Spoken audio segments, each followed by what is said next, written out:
This is my 10 of Wands. In the original depiction, there's a man who's gathered up 10 wands. They're sort of being held in an X shape. He's carrying this burden to a new city, presumably to offload it. I guess it represents his worldly belongings, knowledge acquired. I can kind of see this idea of the wands collected up in this top part of the image there that opens up a bit like a flower. Actually, when you zoom in, most of them are birds all looking the same way. It's interesting because this suit is mostly associated with fire. I've drawn mainly like sky or watery energy. There's that idea of a snail again, because there's a figure at the bottom that's carrying all of this on their back. So to look a bit closer at top right, you can mostly see that those look a bit like birds, but that are actually the petals of that flower, like with a little head in there riding on the back of a horse with a figure in front of them. Lower down, there's this figure that looks like they've got their hood up, got a blue face, and they're sort of lying semi-reclined, and what is lower down actually like a leaf. What he's actually leaning against is this blue figure here, this first one.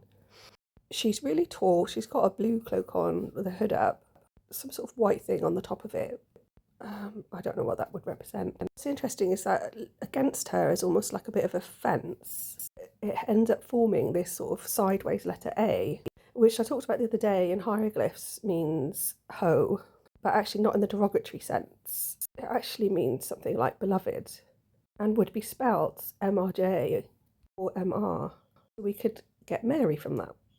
And to the left of her is another figure, sort of like a spirit, something coming out of her head. And left of all of that again, there's a really tall figure that looks a bit like a bird with a funny hat on. So lower down, you can kind of see the face there of like the bottom half of the snail. There's two figures on the left, sort of like spirits standing up. And then above the body of the snail is like a spirit newt figure.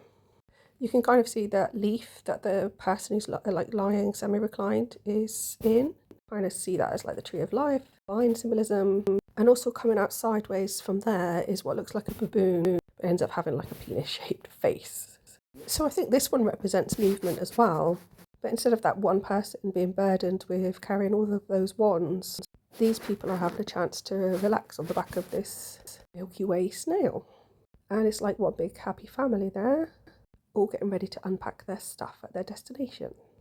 Thanks for listening, and please like and subscribe.